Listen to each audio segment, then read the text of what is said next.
여의도 인사이신 이분과 함께 풀어보는 여의도 인사이드 장윤선 정치 전문 기자 나오셨어요. 어서 오세요. 네, 반갑습니다. 그냥 받아들이세요. 네, 아니 저는 정말 인싸는 아니에요. 제 성정도 인싸 별로 안 좋아하고요. 네. 아싸입니다. 아싸. 아싸. 네, 여의도 아싸로.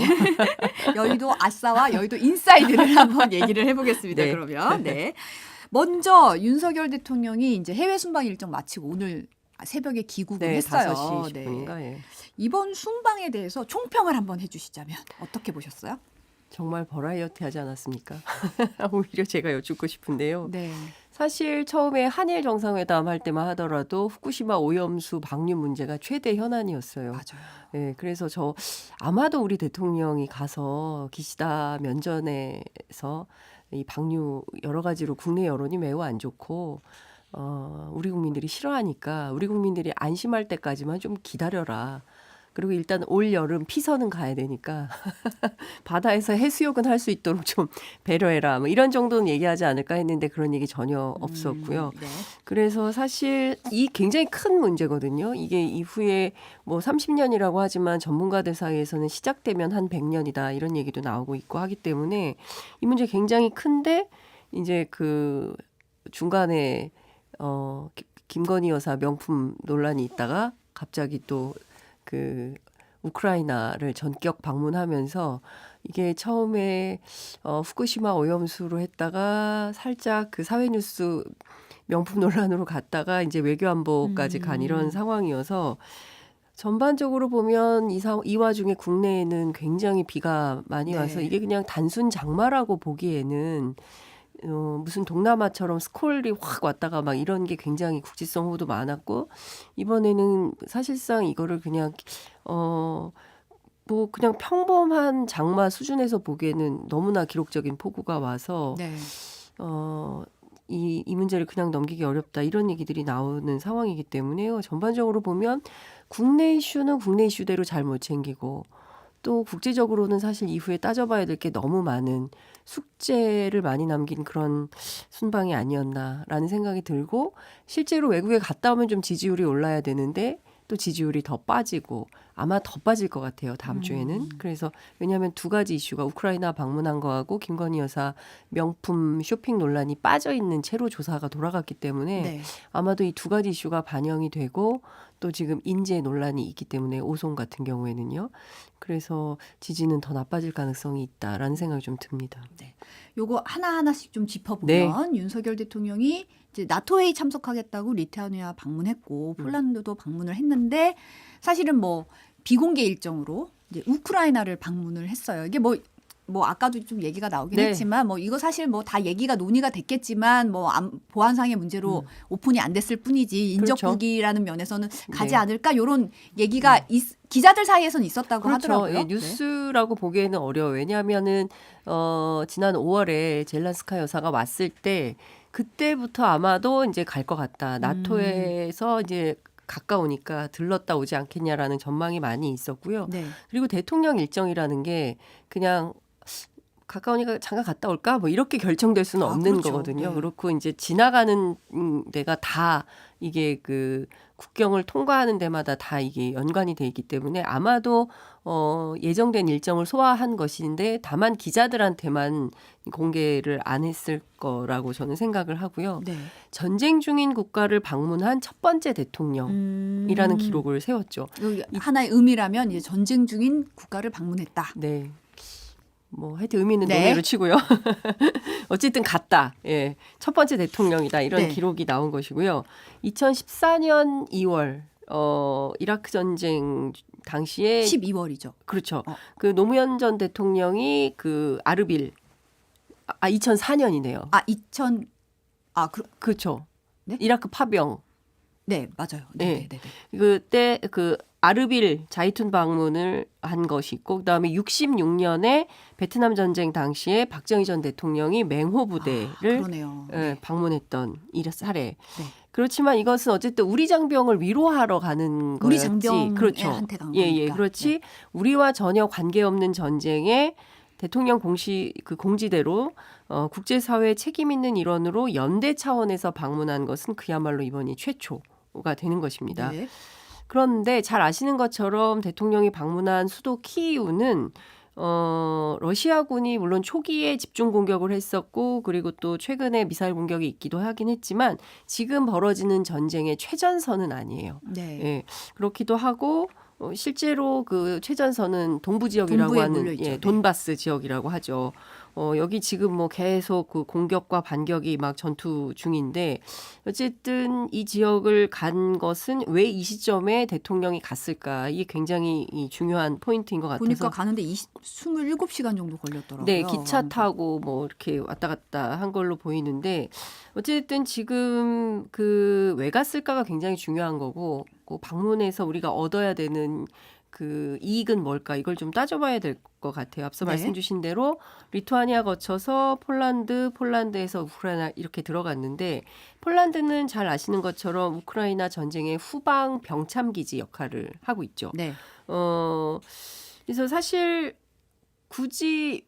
이 전쟁이 우리하고 막 각별한 우리가 뭐 인접국에서 난 전쟁이 아니기도 하고 주변국도 아니고 우리하고 막 무슨 이렇게 특별한 인연이 있는 그런 나라는 아닌 거잖아요. 그렇기 때문에 앞으로 우리 정부, 우리 대통령이 이 우크라이나에 대해서 그동안에는 인도 지원 정도였는데 앞으로는 보다 더 전폭적으로 우크라이나를 지지하고 지원하겠다는 의사표시로 해석을 해도 좋겠다 이런 생각이 좀 듭니다. 네. 그동안에는 인도주의 비살상 무기 뭐 이런 지원에 그쳤어요. 그렇지만 앞으로는 사실상 살상 무기 지원 가능성도 열어놓은 거 아니냐 이런 우려를 군사 전문가들 사이에서는 낳고 있는 상황입니다.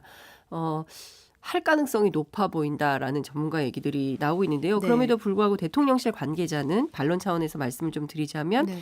살상 무기 제공, 그다음에 우크라이나 방문은 별개의 문제다. 이런 별개의 입장을 문제다. 밝히고 네. 있습니다.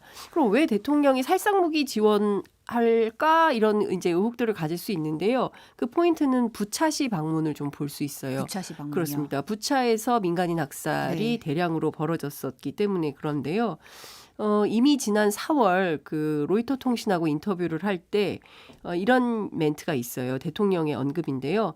불법적인 침략을 받은 나라를 지켜주고 원상 회복을 지원하는 것은 국제법적으로나 국내법적으로 제한이 있을 수가 없고 그리고 만약에 민간인에 대한 대규모 공격이나 국제사회가 도저히 묵과할 수 없는 대량 학살 등이 발생할 때는 인도 지원, 재정 지원에 머물러 있기만 뭐 그렇게 하기만을 고집하기는 어렵다. 이제 이런 주장을 했었거든요. 인도 지원에만 머무르기는 어렵다는 게 네. 로이터와의 인터뷰에서 그렇습니다. 대통령의 발언이었다. 그리고 또 부차까지 직접 갔다 오고 그랬기 네. 때문에 아마도 인도주의 차원을 넘어서는 수준의 뭔가가 있지 않을까라는 우려를 낳고 있는 것이죠. 네. 근데 사실 우리는 이 전쟁의 당사국이 아니잖아요. 그리고 앞서 말씀드린 대로 무슨 폴란드처럼 주변 국가도 아니고 또 러시아는 우리 경제에서 중요한 그 교역 국가 중에 하나이고 한 10위권 교역 국가였었죠. 그리고 무엇보다도 한반도 문제와 관련해서 우리는 육자회담 틀 안에서 다자 외교로 늘 했었고 문제를 풀었었고 그리고 더욱더 이제 중요한 것은 러시아가 유엔 안보리 상임이사국 중에 하나이잖아요. 그래서 우리는 한반도 문제를 풀기 위해서 늘 중국과 러시아에게 외교를 했었는데 이번에 직접적인 대통령의 우크라이나 방문으로 인해서 그동안 있었던 테러 제재에 적극적으로 동참하는 것뿐만 아니라 대놓고 전폭적으로 하게 되면서 러시아의 관계는 더욱 껄끄러워졌다. 이런 말씀을 좀 드릴 수 있을 것 같습니다. 그러니까 어쨌든 우리나라가 이제 한국 전쟁을 이제 네. 경험한 국가로서 또 우리도 이제 여러 가지 지원을 받았던 국가로서 네. 어떻게 보면 이제 갈 수 있고 이제 네. 지원할 수 있고 이제 여러 가지 명분이 있을 수는 있는데 문제는 우리와 가까운 건 사실 러시아고 네. 이 러시아와의 관계를 우리가 그냥 이렇게 탁 할 수는 없는 상황이기 때문에 사실은 그 우려가 나오고 있는 거잖아요. 그렇죠. 이제 어떻게 될까요? 악화되겠죠. 앞으로 지금보다는 훨씬 악화될 걸로 보이고요. 그리고 사실은 러시아에 진출한 우리 기업들 문제, 교민들이 또 위험한 상황에 처할 수도 있고요. 유학생들도 네. 있고요. 근데 이런 거와 관련해서 대통령실이 어떤 고려를 하고 방문을 했던 건지에 대해서는 질문을 안 할 수 없는 이런 상황인 것입니다. 네. 그 앞서 쭉 말씀드렸던 것처럼 지금 보면 그 주 러시아 한국 대사관이 발표한 올해 1분기 한러 교역 동향을 보면 뭐 감소하긴 했어요. 전년 동기에 비해서 감소하긴 했지만 그래도 여전히 우리가 42억 4천 달러를 하고 있습니다. 전 세계에서 17위 교육 국가예요. 그러니까 여전히 뭐 1년에 초코파이를 7억 개 먹는다는 거잖아요. 러시아 사람들이 워낙 인기가 많고 네. 그리고 그 현지 연 매출이 2천억 오리온이라는 기업이 뭐 이런 거고 팔도 도시락면이 국민라면이라는 거고 어찌됐든 우리 입장에서 보면 러시아가 경제적으로는 상당히 도움이 많이 되는 이제 그런 나라인데 근데 이런 것들을 이제 앞으로 포기해야 되는 건가? 이제 경제적인 거를 이제 그냥 둘 수는 없으니까 사실 이게 그렇죠. 지금 이루어지고 있는 일이라서. 네. 전쟁 와중에도 사실은 이런 그 성적을 내고 있는 것이니까 상당히 우리 입장에서는 경제적으로 나쁘지 않다. 이제 이렇게 볼 수가 있는 것인데 중요한 것은 이제 한반도 리스크와 관련된 것이죠. 지금 북한이 계속 미사일을 발사를 하고 있고 사실 북한을 참 정상적이고 합리적이고 또 대화가 가능한 이런 국가로 보기엔 조금 어려운 요소들이 많이 있잖아요. 그러면 중국과 러시아를 통해서 북한을 좀 관리하고 이럴 필요가 있는 것인데 지금 상황이 이렇게 돼버리면 굉장히 한반도 리스크 관리가 굉장히 어려워지게 되는 이런 측면이 있다. 그리고 더욱 더 지금 이제 어쨌든 러시아 우크라이나 전쟁 이후에 그 유엔 안보리 차원에서 중국과 러시아가 뭐 우리나 미국 얘기를 듣기보다는 북한을 도와서 뭐 반대하고 뭐 제재에 동참해달라고 하는 요구에 거부하고 뭐 이런 일들이 계속 벌어지고 있는 거잖아요. 그렇기 때문에 우리 입장에서는 북한을 관리하고 한반도의 어쨌든 평화 체제를 위해서 중국과 러시아의 도움이 반드시 필요한데 그게 굉장히 요원한 상황으로 계속 가고 있다. 이렇게 되면 북중러는 계속 결속이 될 것이고 우리가 한미일로 뭉쳐서 한다 하더라도 결과적으로는 대립 구도가 계속 강화되면서 군비 경쟁은 더 세지는 것이고 결과적으로 한반도 불안은 커지고 이게 과연 올바른 관리인가에 대해서 묻지 않을 수 없는 이런 상황이 되는 것이죠. 한반도 리스크 관리 차원에서 네. 좀 우리가 접근할 필요가 그렇습니다. 있는데 특히 그런 부분에 우크라이나 대해서 문제는 그렇습니다. 네. 예.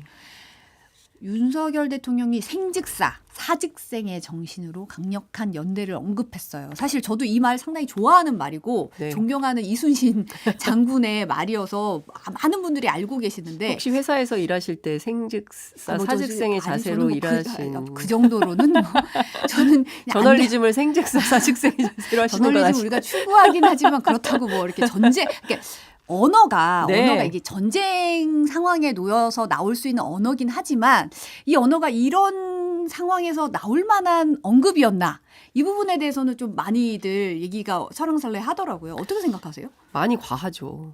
사실은 이제 국제연대 차원에서 전쟁으로 어려움을 겪고 있는 나라하고 우리나라에서 굉장히 멀리 있는 나라긴 하지만 그래도 우리가 연대 차원에서 인도주의적 지원을 하고 그 나라에 어려움이 있으면 뭐 돕고 이것은 국제사회의 일원으로서 그리고 우리가 예전하고 다르게 상당히 전쟁을 겪은 나라임에도 불구하고 굉장히 잘 사는 나라가 됐고 맞아요. 네. 그리고 그렇기 때문에 뭐 도와주는 것은 뭐 너무나 당연한데 침략을 당한 입장에서 그거를 봤을 때는 우리가 도와주고 그렇죠. 지원을 하는 건 당연한 건데 그렇죠. 이제 그런 연대 의식을 표현하기 위한 자리에서 나온 발언이란 말이죠. 라고 하기에는 많이 과하다는 거죠. 그러니까 앞서 말씀해 주신 대로 이순신 장군이 왜적하고 싸울 때 아군에게 던진 얘기잖아요. 그렇죠. 네. 그러니까 쫄지 마. 열심히 해야 돼. 그러니까 죽을 각오로 열심히 싸우면 살 길이 열린다. 이제 이런 차원에서 얘기인데 네. 이거를 물론 이제 앞서 말씀하신 대로 러시아로부터 침략당한 우크라이나를 응원하고 지지하고 이런 차원에서 그냥 말의 성찬으로 얘기할 수 있는 수준을 넘는 것은 아닌가. 그럼 어떻게 생직사 사직생의 각오로 우크라이나하고 같이 연대할 건데? 라는 질문을 안 할 수 없게 되는 거잖아요. 무엇보다 지금 이 전쟁에 대해서 생각보다 굉장히 길어지고 있기 때문에 유럽 사회 안에서조차도 이 전쟁에 대한 피로감이 굉장히 커지고 있다는 거잖아요. 네. 대체 언제 끝날지, 언제까지 지원을 해야 될지, 특히 러시아에서 이 가스관을 잠가버리면 유럽이 달달달 떨게 되고 이 추위를 견딜 수 있냐. 그래서 가을 전에 끝낼 거다. 뭐 이랬지만 사실 그게 아니라 벌써 그 2년 차가 되는 거 아니겠습니까? 네. 그렇기 때문에 이게 말을 굉장히 많이 앞세우는데 그 말에 대한 책임을 우리가 질 수 있는 것이냐. 예컨대 이런 아니 당신들 말이야 생즉사 사즉생의 정신으로 우리를 돕겠다고 했는데 뭘 도와주고 있어? 군사무기 빨리 더 지원해줘. 물론 이제 지금 집속탄이 도착을 해서 그게 또 민간인 살상 무기가 될 수 있기 때문에 유럽 국가들이 반대하는 이런 측면도 있고 이 전쟁이 네. 지금 앞으로 어떤 양상으로 어떻게 흘러갈지 아무도 예측을 할 수 없는 가운데 이 얘기를 해서 이 혹여라도 전쟁을 부추기는 방향으로 가게 된다면 그 자체로부터 국제사회로부터 왜 저런 얘기를 했을까라는 질타를 받지 않을까라는 우려가 생기는 게 사실입니다. 예. 그러니까 70년 전에 우리가 전쟁을 겪었고 전쟁을 겪은 우리가 지금 전쟁을 겪고 있는 나라에게 어떤 인도주의적 차원에서 위로하고 지지하고 도울 거 있으면 돕고 뭐 이런 차원은 되지만 우리가 동맹 국가가 아니잖아요. 동맹 국가가 아닌 차원에서 이런 그 군사 용어를 남발하는 것이 과연 옳은 것인가에 대해서는 국민적 판단이 필요하다 이렇게 생각을 합니다. 이 정부가 사실 우크라이나 전쟁 관련해서 안보, 인도, 재건 분야 9개 패키지 마련했다. 네. 재건에 우리 기업 참여 요렇게 상당히 이런 부분에 대해서 기대를 하는 눈치더라고요. 그러니까 이걸요 유럽에서 들으면 야, 저 나라는 지금 전쟁이 언제 끝날지도 모르는데 돈 벌겠다는 거야? 이런 생각을 할 수가 있죠. 재건을 언급하는 거 좀 성급할 수 있다. 많이 성급하다고 봅니다. 왜냐하면 지금요 EU도 그 군사 동맹인 나토 아직 가입도 못 하고 있잖아요. 네. 우크라이나가. 그것도 아주 여러 가지 이제 정치적 이슈 때문에 이제 받을 거냐 말 거냐 그 조건을 굉장히 까다롭게 해서 젤렌스키가 화가 많이 났었잖아요. 분노의 트윗을 날려가지고 또 뭐 그 행사장에 난리가 나고 했었는데 EU도 나토도 G7도 재건 문제 아무도 얘기 안 하고 각각의 있어요. 계산이 있겠죠. 예, 그렇죠. 계산도 있고 자기네 나라 국익도 있고 정치적 문제도 고려해야 되고 그리고 또 유럽 공동체 차원에서 이 우크라이나 문제를 우리가 어떻게 받아들일지에 대해서 수많은 이슈들이 있는데 여기에 대고 재건 딱 얘기를 하면 사실 이 재건은 전쟁이 끝난 다음에 얘기를 해야 되거든요. 근데 아직 종전 선언이 안 된 상황이고 이 전쟁이 끝났다고 아무도 생각을 안 하고 있는 가운데 재건 얘기를 한 것은 좀 성급했고 그리고 또 방산 협력을 얘기를 했잖아요. 방위 산업을 그러니까 세일즈 외교를 하는 것은 좋은데 전 세계 다니면서 대한민국 영업사원 1호로서 뭐 이것도 팔고 저것도 팔고 그러는데 무기를 대놓고 팔러 다니는 정상은 없을 거예요. 그런데 지금 이 얘기를 막 하고 있는 거죠. 근데 정말 제가 보기에는 굉장히 조심스럽게 해야 되는 외교적 언사가 필요한 대목에서 이렇게 대놓고 하는 것에 대해서 국제사회가 어떻게 생각할지 저는 좀 걱정이 됩니다. 그리고 또 하나는요. 우리 네. 재건에 대해서 우리 기업들이 기대를 많이 하고 있다라고 얘기를 하고 있는데 실제로 우리 기업들이 그런 기대를 하고 있는지도 좀 의문인 것이 그 앞서 말씀드린 대로 이라크 전쟁 당시에 우리가 파병까지 했었지만 전후 재건 그 지원 복구에 어느 정도나 참여를 하고 있는지 지금 확인이 되고 있는 게 없어요. 그러니까 경제적으로 크게 이득을 본 게 없고 이라크는 아시는 것처럼 지금도 산발적인 테러 공격이 벌어지고 있는 준내전 상황입니다. 이건 네. 아프가니스탄도 마찬가지거든요. 그러니까 앞서 말씀드린 대로 EU도 그리고 그 나토도 이 재건과 관련해서 아무런 얘기를 못 하고 있는 이유는 이 전쟁이 어떻게 파장이 정리가 될지 아무도 모르고 유럽 사회에서 이 우크라이나 문제를 어떻게 정리정돈할지 결정이 안 돼 있는데 덜컥 이런 얘기를 하는 것이 과연 우리 국익에 맞는 거냐라는 것에 대해서 혹시 진정한 대한민국 국익을 생각하지 않는 충동 외교의 발상 아니었냐라는 비판도 외교안보 전문가들 사이에서는 나오는 중입니다. 사실 이게 또 다른 걸로 넘어가면 네. 우크라이나 방문 자체가 요 방문으로 뭐 이게 기존에 뭔가 협의가 끝난 일정이었다 손 치더라도 어쨌든 알려진 것과는 달리 연장이 된 상황이고 그렇죠. 하필이면 그 기간에 우리나라는 호우 피해가 발생했고 기상청에서도 집중호우가 예상된다 이런 얘기가 있었던 와중에 우크라이나를 간 거잖아요. 네. 그래서 꼭 그렇게까지 가야 했냐라는 점에서는 좀 얘기가 나오고 있어요. 네. 그러니까 앞서 말씀드린 대로 지금 기후 재난이다라는 얘기가 나오고 있는데 이거를 그러니까 뭐 이런 거예요. 그러니까 아무리 그 외교 일정이 중요하고 심각하다 하더라도 국내 상황이 어려우면 들어와야죠. 그 사실 그거는 뭐 우리나라만 그런 것이 아니라 세계의 여러 나라의 정상들도 예컨대 뭐 허리케인이 왔을 때 트루도 총리가 그 아베 조문을 그 국장에 참여하지 않고 바로 자기네 나라로 갔다라든가 뭐 이런 등등의 일정들이 있는 거거든요. 그렇죠. 네. 예, 그런데 지금 국내에선 상황이 굉장히 어렵고 기후 위기니 기후 재난이니 기후 재앙이다. 그리고 실제로 지금 오늘까지 확인된 바에 따르면 벌써 40명의 인명 피해가 네, 맞습니다. 있는 상황이고요. 네.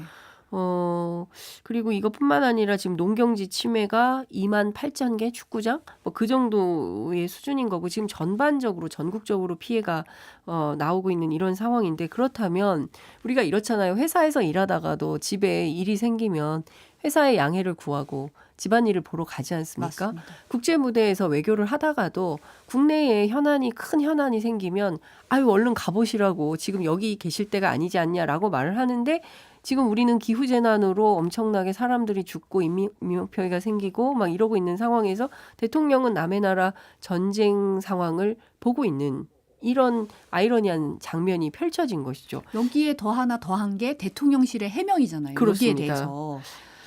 그러니까 제가 이게요. BBC, CNN 제가 어제 뉴욕타임스 외신 쭉 들어가 봤더니 주요 뉴스 탑 1이 한국의 이 홍수 피해였어요. 이게 기후 문제하고 엮여가지고 한국이 난데없이 이 홍수 때문에 난리가 났다. 사람이 죽고 있다. 막 이런 보도가 나오고 있는데 우리 대통령실에서 뭐라고 입장을 냈냐면 지금 당장 한국으로 뛰어가도 그 상황, 수해 상황이죠.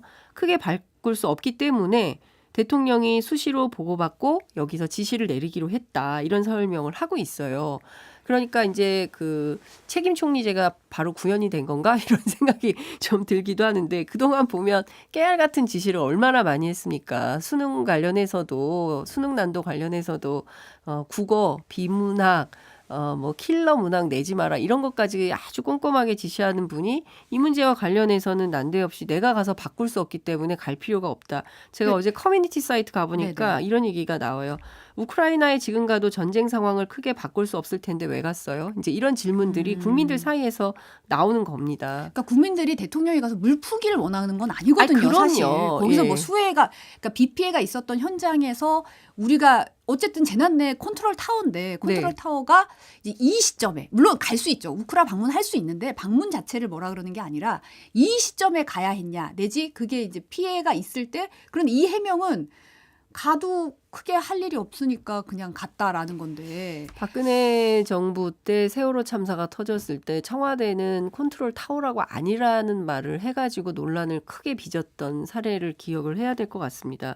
그 검찰총장 시절에 윤석열 대통령이 무슨 얘기를 했었냐면요. 위기 상황에서 정부가 국민을 어떻게 보호하느냐에 따라서 그 정부의 존재 이유가 있는 것인데 이 문재인 정부 얘기하는 거죠. 이 정부는 그 존재 이유를 증명하지 못한 것 같다. 이런 비판을 한 적이 있어요. 네. 그러니까 중요한 문제는 뭐냐면 정부의 역할인 거고 지금 재난 상황에서 어딘가는 컨트롤 타워가 작동이 돼야 되는 거죠. 그렇기 때문에 청와대가 됐든 대통령실이 됐든 위기관리센터가 그 안에 있는 거 아니겠습니까?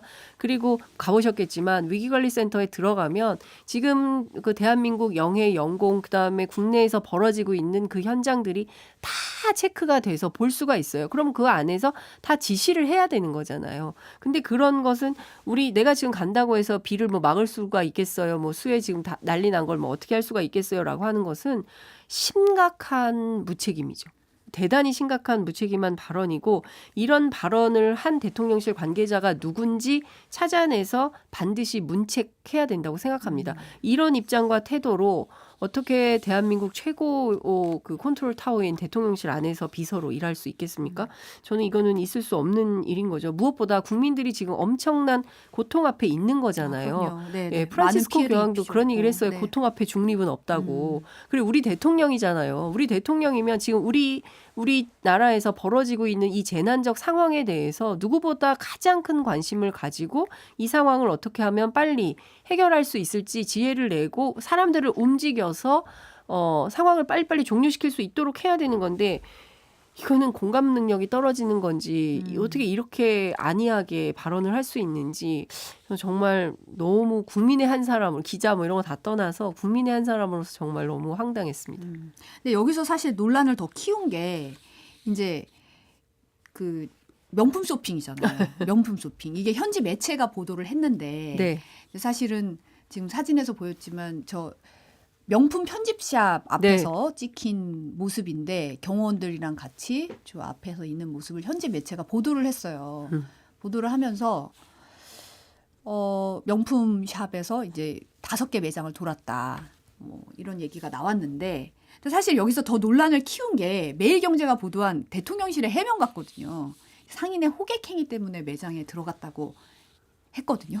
어떻게 보세요? 그러니까요. 그 호객행위 근데 저는 어떻게 들으셨어요? 저는 오히려 반문을 하고 싶은데, 그러니까 저는 국민들을 얼마나 무시하면 이런 발언을 할 수 있을까라는 생각이 좀 들었습니다.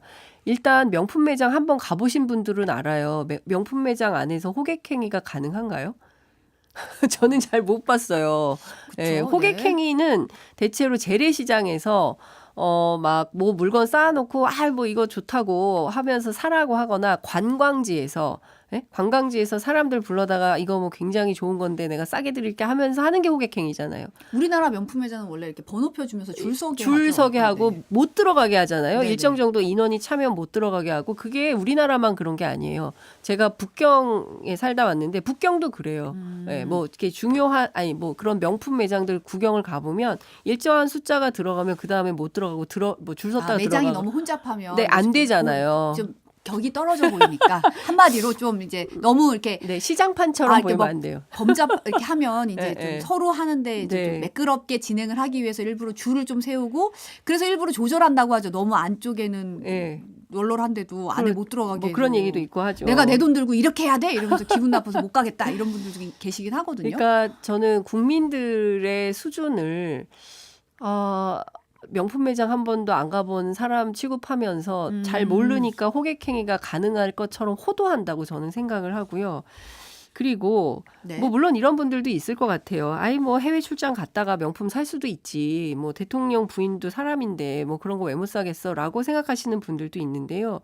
이건 대단히 심각한 게 이 대통령의 해외 순방 일정이에요. 그렇죠. 그냥 네. 단순한 무슨 그 출장이 아니고 해외 순방 일정에서 대통령은 외교상 비공개 일정이 있을 수 있는데 여사는 그럴 수 없다는 거예요. 영부인은 네, 왜냐하면 대통령을 서포트하기 때문에 전부 공개 일정이 기본이라는 겁니다. 그렇기 때문에 비공개 일정으로 쇼핑을 한다? 이거는 상상하기 어렵다라는 얘기를 이제 하고 있고요. 두 번째는 16명이라는 인원입니다. 이게요, 제가 물어봤더니 이 정도 인원이면 대통령실에 김건희 여사를 담당하는 경호팀이 다 갔다. 전부 다 간 예, 거다. 다 출동했다. 이렇게 봐야 된다라고 네. 얘기를 하고 있습니다. 그리고 무엇보다 6명이 외부에서 서 있으면서 인원을 출입 통제를 했다는 거잖아요. 현지 매체 보도에 따르면. 현지 네. 매체 보도에 따르면 이거는 무슨 얘기냐면 통제한 상황에서 대통령 부인이 뭔가 뭐 그 안에서 물건은 안 샀다고 주장을 하니까 쇼핑을 뭐 그냥 구경을 했다는 뭐 치면, 네. 쇼핑을 그냥 했다는 거잖아요. 네. 그랬다 하더라도 출입을 통제했어요. 바깥에서 누가 경호원들이. 이거 공무상에 이뤄지는 일이거든요. 공무상에 이런 일을 해도 됩니까? 이거는 상당히 심각한 문제인 거죠. 네. 공무원들을 전부 대동하고 가서 호객행위를 당했다는 거잖아요. 대통령실의 설명을 들어보면 해명대로라면은 그 사이를 뚫고 16명을 뚫고 호객을 한 거라는 거죠. 저기 상인이 네. 예. 가능할까요, 상식적으로? 네. 그러니까 이런 납득할 수 없는 주장들을 하는 것이 정말 이해할 수가 없고, 네. 그리고 첫날을 가고 그 이튿날 또 대통령 부인 일행이 와서 물건을 사가지고 갔다는 거고, 대통령실을 주장에 따르면 그가 개인 사비로 넥타이 하나를 샀을 뿐이다라고 주장을 하는 건데, 네. 팀이 가서 개인적으로 그거를 그렇게 넥타이 하나를 샀다는 것을 상식적으로 납득이 가능한가요? 저는 이런 생각이 좀 듭니다. 그리고 이런 정도의 상황이면 정말 납작 엎드려서 국민들께 정말 죄송한 마음을 먼저 전하고 대통령 일정 중에 대통령의 부인의 사진이 이렇게 찍혔고 뭐 전후 상황은 이렇다라고 해야 되는데 그 문제에 대해서 아무런 문제의식이 없는 게 문제라고 생각해요. 그러니까 이렇게 설명해도 괜찮아. 이렇게 설명해도 국민들이 나에게 뭐라고 하지 않을 거야. 뭐 비판은 한다 하더라도 그 사람들이 뭐라고 할 건데 뭐 나를 대상으로 수사를 할 거야, 뭘 할 거야. 아무것도 할 게 없어. 라고 생각하는 것은 아닌가. 저는 아무런 두려움이나 뭐 걱정 없이 이런 방식으로 쇼핑을 하고 그리고 나서 뭐 호객 행위를 당했다라고 얼토당토하는 주장을 하고 그것에 대해서 언론들은 그냥 그대로 받아 쓰고 뭐 그리고 또 며칠 지나면 아무 일 없던 걸로 넘어가고 저는 이게 제일 큰 문제라고 생각합니다. 그러니까 그 당장 국회 운영위원회를 열어서 도대체 리투아니아 현지에서 무슨 물건을 어떻게 산 것인지 요구를 해야 된다고 생각을 하고요. 실제로 관세법이라든가 외환관리법이라든가 이런 것을 어긴 대목이나 흔적이 있는지 그리고 1호기를 타고 왔다 하더라도 성남공항에서 물건 다 검색하잖아요. 네. 그러면 실제로 물건 안에 뭐가 있었는지 이 양심 고백도 필요하다고 생각합니다. 물론 그럴 리는 없겠죠. 참 답답한 거예요. 그러니까 이런 일이 버젓이 벌어지고 있는데 아무런 감시 컨트롤이 동원되지 않고 작동되지 않고 저는 우리 언론들이 정말 이런 문제들 세게 비판을 해야 된다고 생각을 하는데 우리 언론들조차도 그냥 보도는 하고 있지만 그 보도의 그 어떤 뭐라 그래야 됩니까?